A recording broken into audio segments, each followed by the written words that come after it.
the spiritual definition of many modern day diagnoses.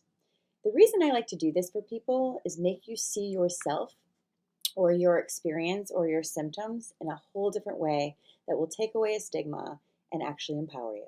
Watch this video.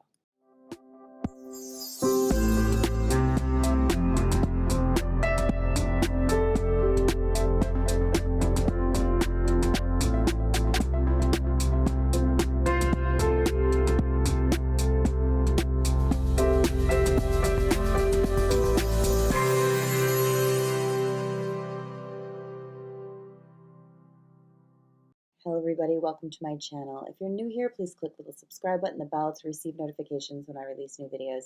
And if you've been with me for a while, thank you so much and welcome back.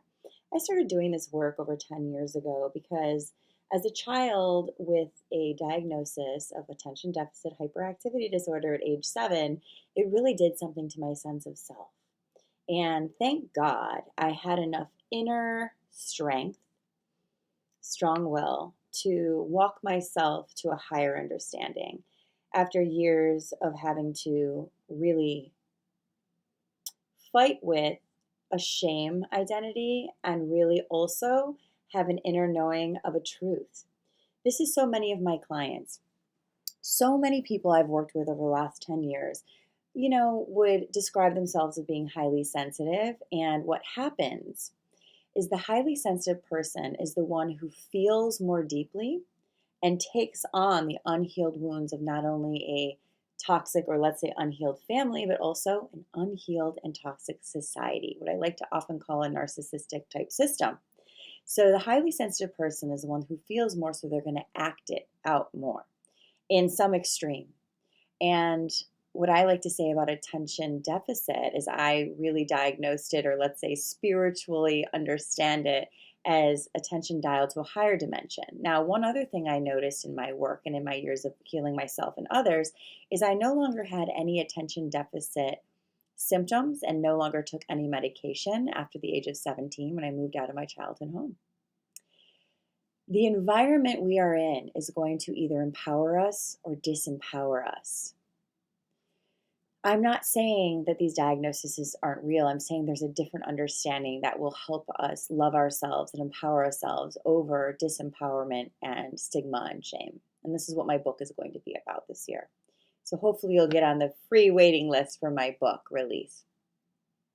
I'm very passionate about this. I was talking with a client in my truth room today about her daughter who has OCD. She was also then telling me about her husband who has a lot of unhealed wounds that he projects outward. And people have to sort of walk on eggshells to make sure that he can feel confident in his insecurities around these unhealed wounds. And what that does, in my experience with many clients, OCD, when you really think about it, right? Obsessive compulsive disorder is trying to obsessively, compulsively control something in an environment where you can't control what's going on. So I said to her, it's really interesting, isn't it, that your daughter and you deal with obsessive compulsion, probably because you're dealing with this over responsibility of trying to regulate and control the emotions of someone else who isn't regulating and controlling themselves. So you're trying to control something that should be controlled by other. Really take that in. So do I have OCD? Yeah, you might have OCD as a symptom from what I'm talking about.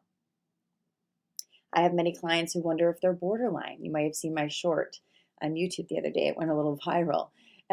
Really spiritually defining what borderline personality looks like in a spiritual scope. Is it borderline personality in this society? Yeah, that's the diagnosis they gave you. Now, how do I see it as a spiritual teacher and coach? I see it as someone who has a borderline, a not uncertain identity, who's very highly sensitive, who's been in a toxic environment, who feels very abandoned and traumatized. So if you feel very abandoned and traumatized in a toxic environment with high sensitivity, you're not going to have a certain identity. You're going to have extreme reactions to these traumas, these abandonments, right? So do you have borderline? Sure. In a society who diagnoses symptoms, you do. But in a spiritual sense, I look at your behavior based on your symptoms, based on what happened to you. I find this very healing in my work. It's not saying they're wrong about you. It's saying that's not the way I would define it. It's a very empowering definition, the spiritual way, rather than a very stigmatizing label. right? So I do this with every client that comes to me. I say, okay, you might have bipolar, you might have extreme triggers, you might have, you know, a self sabotage, but let's look at why you have that. Instead of just saying there's something wrong with your brain, there's something wrong with you, what happened to create this wrongdoing? So I dive into this a lot in my Truth Room, my monthly membership, which you can absolutely come and check out for a month, leave if you don't like it. But it is a amazing group of highly sensitive people around the world who I often call us unhealed empaths until we're actually healed, and then you're just a powerful empath, right? I also have emotional rehab, which is designed for you, which is open now and we start in March. I also have Inner Work 1 and Inner Work 2. If you are a highly sensitive person who has dealt with narcissistic systems in your life, whether it be your original family, your work environment, society at large, or a relationship, we have to dive into these symptoms to start to regulate ourselves, to start to see ourselves from a true identity rather than a stigma and a label. These things can be helpful at times because it's like, oh, that makes sense. That's what I'm doing. But I also see far too often, especially when you're diagnosed early on in life, it puts a cap on your true sense of identity and power and potential. I see a lot of children and now adults that came from alcoholic homes or toxic homes or narcissistic homes or emotionally unavailable or emotionally immature homes, um, living below the veil of their potential. They feel inadequate because they had inadequate surroundings or parents. I want you to really think about this. Um, I am going to put this book out later this year, so please make sure you're on that list. I do share mini reels about this on YouTube and Instagram and TikTok daily. I am here to answer all of your questions and do group healings in my Truth Room weekly. If you're interested in that, it's $47 a month, and you get 4 1 hour plus sessions with me in a group.